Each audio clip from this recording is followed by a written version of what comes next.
Baik, bismillah, alhamdulillah, wassalatu wassalamu ala rasulillah wa ala alihi wa sahbihi wa man wala. Masih tentang pelaksanaan sholat yang diselenggarakan dan diajarkan oleh Nabi Muhammad sallallahu alaihi wasallam. Secara ringkas memang dalam kitab ini, karena kitab ini pun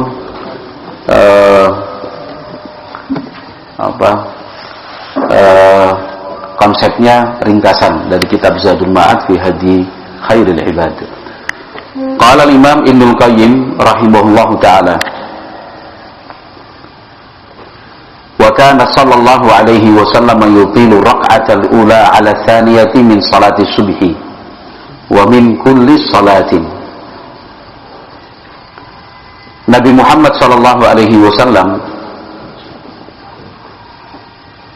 pada rakaat pertama durasi waktunya lebih panjang dibanding rakaat kedua pada salat subuh, bahkan wa min kulli salatin, bahkan bukan hanya salat subuh, setiap kali salat seperti itu. Jadi kalau salat subuh itu kan ada 2 rakaat. Rakaat pertama bacaannya katakan 3 menit, berarti rakaat yang kedua 2 menit. Kalau salat maghrib dan isya seperti itu, salat maghrib 3 rakaat. Rakaat yang pertama bacaan Nabi SAW katakan 5 menit, maka rakaat yang kedua 3 menit. Nanti rakaat yang ketiga lebih cepat lagi, kira-kiranya 1 menit. Jadi itu yang biasa dilakukan oleh Nabi Muhammad sallallahu alaihi wasallam. Ya. Kalau bisa jangan dibalik. Rakaat pertamanya pendek, rakaat keduanya lebih panjang. Ya. Rakaat pertama baca qul a'udzu birabbin nas, nanti rakaat yang kedua baca sabbihisma rabbikal a'la. Ya. Atau rakaat yang pertama dibaca was-sama'i wat tariq, nanti rakaat yang kedua yang dibaca abasa wa tawalla. Ya, jangan. Kalau di sini ada yang seperti itu imam kami.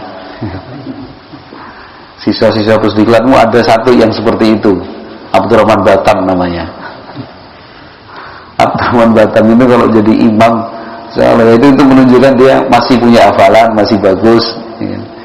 Itu yang lainnya baca biasa surat-surat pendek. Abdurrahman Batam ini baca wan najmi idza hawa. Padahal yang sebelumnya pendek sekali, ya kan?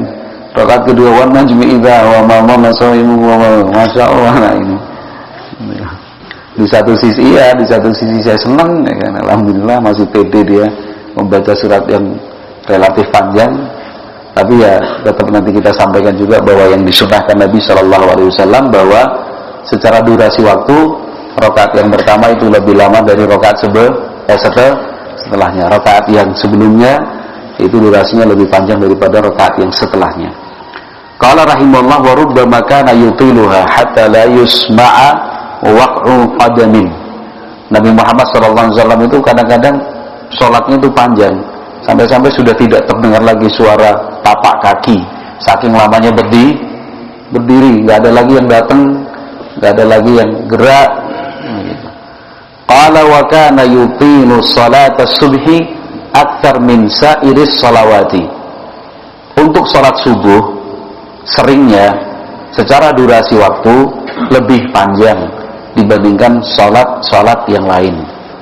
Artinya bacaan salat subuh itu relatif lebih panjang dibandingkan bacaan pada salat-salat yang lain. Wa hadza, kenapa hal itu dilakukan? Kata Ibnul Qayyim, li'anna Qur'anal fajri masyhudun. Karena bacaan Al-Qur'an pada waktu salat subuh itu disaksikan oleh malaikat-malaikat. Wa aydan, alasan yang lain, fa innaha lamma naqasat adadu raka'atiha ju'ila tatwiluha iwadan amma naqasathu minal adadi. Alasan yang kedua, karena jumlah rakaat salat subuh itu paling sedikit dibandingkan salat-salat yang lain. Salat subuh kan cuma 2 rakaat. Nah, maka untuk mengimbangi bacaannya dibuat lebih panjang. jumlah rakaatnya lebih sedikit dibandingkan sholat-sholat yang lain, maka bacaannya dibuat lebih panjang. Wa aidan, alasan yang ketiga, fa innaha takunu aqiban naumi wan nasu mustarihun. Alasan yang ketiga ini alasan orang-orang saleh zaman dulu. Kalau alasan yang sekarang beda lagi.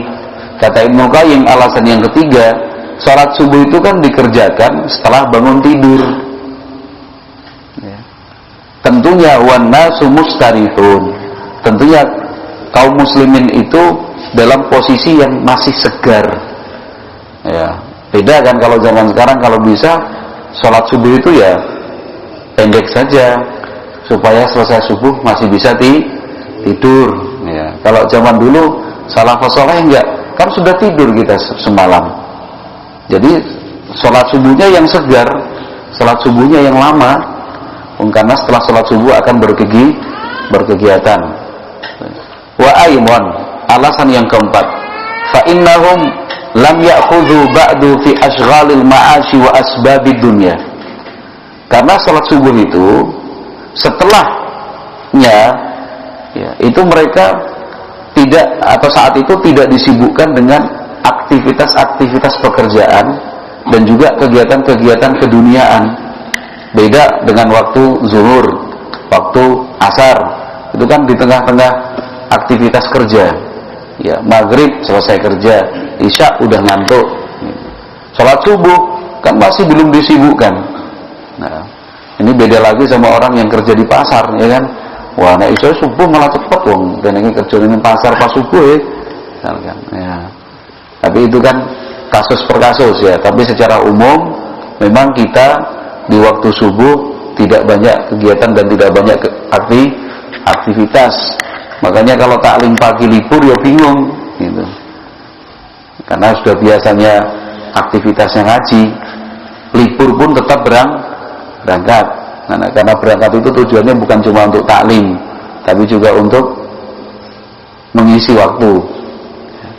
Qala rahimallahu wa aidan, alasan yang kelima, fa innaha takunu fi waqtin yuwaqi'u fihi as-sam'u wal lisanu al-qalba li faraghihi wa adami tamakkunil al-ashghali fihi fayafham al-Qur'ana wa yatadabbarahu. Ini juga sama dengan alasan yang ketiga. Alasannya orang-orang saleh di zaman salaf, tapi yang bertolak belakang dengan kebanyakan orang di zaman sekarang. Alasan yang keempat, kenapa? Karena waktu salat subuh, waktunya itu bertepatan dengan telinga dan lisan itu bisa connect ya dengan hati. Kenapa? Karena sedang kosong, artinya tidak ada kesibukan-kesibukan, sehingga dia lebih mudah untuk memahami Al-Quran dan mentadaburinya. Artinya yang digambarkan oleh Ibnu Qayyim itu, kalau sholat subuh konsentrasi itu masih penuh ya. Pikiran, kemudian lisan, telinga itu bisa setel dengan hati. Kenapa? Nggak ada kesibukan. Jadi sholat subuh itu bisa lebih fokus untuk mendengarkan bacaan Al-Quran dan mentadaburinya. Itu dulu kan. Kalau sekarang ya sambil ngantuk-ngantuk ya, malah nggak memahami Al-Quran.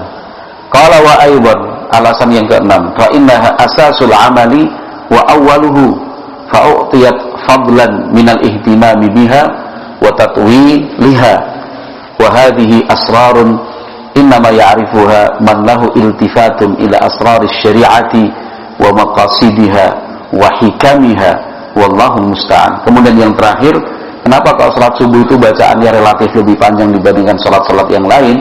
Karena salat subuh itu adalah start dan awal mula kegiatan dalam keseharian. Jadi aktivitas dan kegiatan kita sehari penuh itu dimulai dengan salat subuh. Nah, karena itu sebagai kegiatan pembuka, aktivitas yang memulai, maka diberilah ya, sesuatu yang memiliki kelebihan dibandingkan hal-hal yang lain, maka bacaannya kemudian dibuat panjang.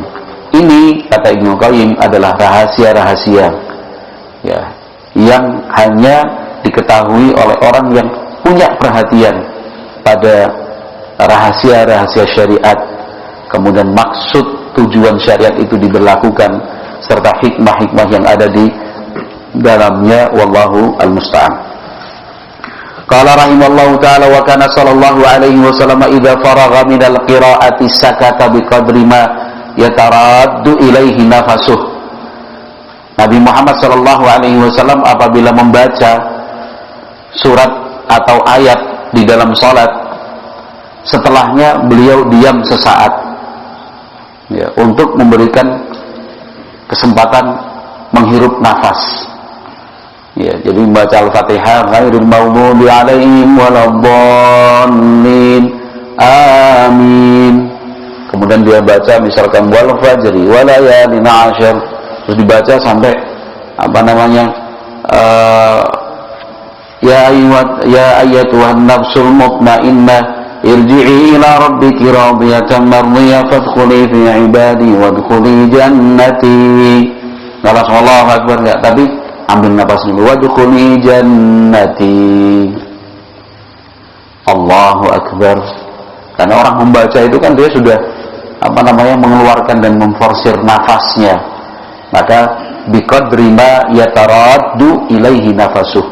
Diamnya itu juga bukan lama-lama, tapi yang sekiranya nafas itu sudah kembali normal. Tsumma rafa'a yadayhi kama taqaddam. Selesai membaca ayat atau surat, beliau diam sesaat untuk mengembalikan nafas, kemudian angkat kedua tangan seperti yang sudah kita pelajari sebelumnya, wa kabbara, kemudian mengucapkan Allahu akbar raki'an, dalam rangka ruku', wa wada'a kaffaihi ala rukbatayhi kalqabidhi alaihima. Kemudian beliau meletakkan kedua telapak tangan tepat di lutut, kalqabidhi alaihima, seperti menggenggam lutut itu. Jadi lututnya dipegang, ya, kalqabidhi alaihima. Jadi ketika ruku, telapak tangan yang dibuka, pegang lutut seperti dipegang begini, digenggam, ya. Wa wattara yadayhi fanahahuma an janbaihi. Kemudian kedua telapak tangan ini, kedua tangan ini itu betul-betul dikencangkan, kemudian dijauhkan dari lambung. Jangan ruku kok seperti orang malas, tapi betul-betul dijauhkan ini dari lambung. Jangan seperti orang malas. Wa basata dhahrahu wa maddahu wa i'tadala. Kemudian beliau posisi punggungnya itu tegak, kemudian lurus, bukan bengkok begini, ya. Jadi memang tegap, posisinya sudah berapa derajat itu? Berapa? 90 derajat. Jangan naik, jangan turun. Walam yansib ra'sahu walam yakhfadhu. Untuk kepala itu tidak naik atau lebih tinggi dari punggung, juga tidak diturunkan lebih rendah dari punggung. Sejajar dia. Punggung dan kepala itu sejajar membentuk 90 derajat. Bal yaj'aluhu hiyala dhahrihi mu'adilan lahu. Bahkan Nabi Muhammad alaihi salatu wasalam memposisikan kepala itu betul-betul sejajar dengan punggung. Jadi bukan turun, bukan naik. Wa kana yaqulu subhana rabbiyal azim. Di dalam rukuknya Nabi Muhammad sallallahu alaihi wasallam membaca subhana rabbiyal azim. Wa taratan yaqulu ma'a dzalika aw muqtasiran alaihi subhanakallahumma rabbana wa bihamdika allahumma ighfirli. Kadang-kadang beliau menambahkan doa ini atau doa ini saja, ya. Subhanakallahumma rabbana wa bihamdika allahumma ighfirli. Wa kana ruku'uhu al-mu'tadu miqdara 10 tasbihatin wa sujuduhu kadzalika. Dan lamanya ruku' itu biasanya sekitar 10 kali bertasbih. Sujud juga seperti itu. Jadi kira-kira waktu rukuknya itu mengucapkan tasbih sebanyak 10 kali. Seperti misalkan subhana rabbiyal azim tadi, ya. Jadi rukuk subhana rabbiyal azim, subhana rabbiyal azim, subhana rabbiyal azim, subhana rabbiyal azim, subhana rabbiyal azim, subhana rabbiyal azim, subhana rabbiyal azim, subhana rabbiyal azim, subhana rabbiyal azim, subhana rabbiyal azim. Nah, itu rukuknya kira-kira seperti itu lamanya. Sujud pun demikian. Baik. Qala wa amma hadithul Bara' ibn Azib radhiyallahu anhu. Ada hadis Al-Bara' bin Azib radhiyallahu anhu. Di sana beliau bercerita, ramaqtus salata khalfan Nabi sallallahu alaihi wasallam. Saya memperhatikan salat dari belakangnya Nabi sallallahu alaihi wasallam. Jadi Nabi Muhammad waktu itu sedang salat, diperhatikan oleh sahabat Al-Bara'. Fakana qiyamuhu faruku'uhu fa'tidalu fasajdatuhu fajalsatuhu ma baina as-sajdataini qariban minas sawa. Ada riwayat yang mengatakan dari sahabat Al-Bara', saya perhatikan salatnya Nabi, berdirinya, rukuknya, iktidalnya, sujudnya, duduk di antara dua sujud, durasi waktunya mirip. Durasi waktunya mirip. Enggak terlalu jauh lah, berdasarkan hadis Al-Bara' ini. Nah, apa yang dimaksud oleh sahabat Al-Bara'? Fa muradul bara'i wallahu a'lam anna salatahu sallallahu alaihi wasallam kanat mu'tadilatan. Yang dimaksud sahabat Al-Bara' ini wallahu a'lam bahwa salatnya Nabi sallallahu alaihi wasallam itu sangat seimbang. Ya, sangat seimbang. Dalam hal apa? Dalam hal waktu. Maksudnya sempurna sekali. Tidak jeglek, bukan kemudian bacanya panjang, rukuknya cepat banget, ya. Atau misalkan antara rukuk dan sujud itu kok perbedaannya sangat jauh, nggak demikian. Fakana idza atala al-qiyama atala ar-ruku' awas sujud. Diterangkan oleh Ibnu Qayyim, maksudnya Nabi Muhammad itu kalau sholat berdirinya lama, maka atala ar-ruku' awas sujud. Rukuk dan sujudnya pun dibuat lama. Wa idza khaffafa al-qiyama khaffafa ar-ruku'a was-sujud. Kalau beliau salat membacanya itu ringan, pendek, rukuk dan sujudnya pun dibuat ringan. Wa taratan yaj'alu ar-ruku'a was-sujuda biqadril qiyam. Kadang-kadang rukuk dan sujudnya hampir sama dengan durasi waktu saat berdiri ketika membaca. Walakin kana yaf'alu dzalika ahyanan fi salatil laili wahdaha. Akan tetapi itu dilakukan oleh Nabi sallallahu alaihi wasallam kadang-kadang. Itu pun pada waktu salat malam, itu pun ketika sendirian. Wa fi'luhu aidan qariban min dzalika fi salatil kusuf. Hal ini mirip atau hampir sama dengan pelaksanaan salat gerhana. Wa hadiyuhu al-ghalibu sallallahu alaihi wasallam ta'dilus salati wa tanasubuha. Akan tetapi yang sering dilakukan, ya, yang diajarkan oleh Nabi sallallahu alaihi wasallam adalah ta'dilus salati wa tanasubuha. Bagaimana gerakan-gerakan salat itu dibuat seimbang. Jangan sampai bacanya panjang, rukuk sujudnya cepat. Atau bacanya cepat, rukuk sujudnya ternyata lama. Dibuat seimbanglah antara bacaan ketika berdiri, rukuk dan sujudnya, dibuat seimbang mungkin biar indah. Qala wa kana yaqulu aidan fi ruku'ihi. Kadang-kadang juga ketika Nabi Muhammad rukuk, yang dibaca adalah subuhun qudusun rabbul malaikati warruh.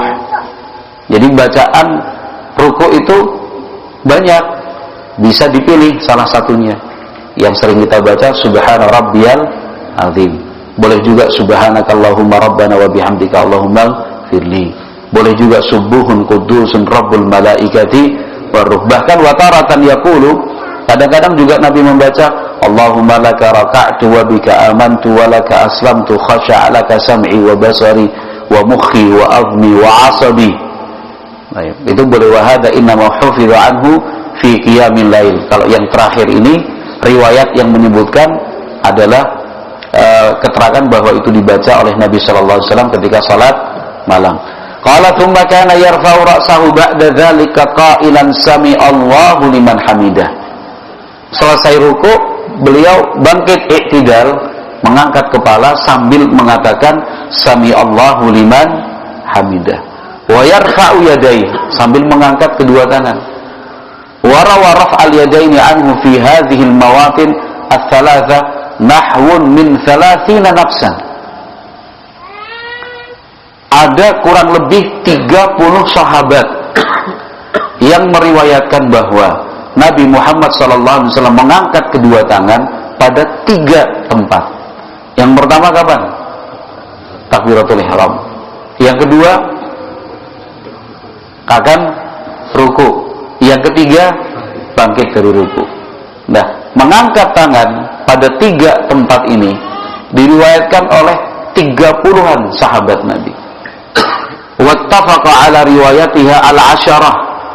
Yang meriwayatkan itu bukan cuma Bukhari Muslim. Yang meriwayatkan bukan Bukhari Muslim, tapi 10 ulama. Bukhari, Muslim, Abu Dawud, yang sita itu ya. Bukhari, Muslim, Abu Dawud, Tirmidzi, Nasai, Ibnu Majah, Imam Ahmad ya dalam musnadnya, kemudian Muwatta Imam Malik ya. Kemudian yang kedua saya lupa.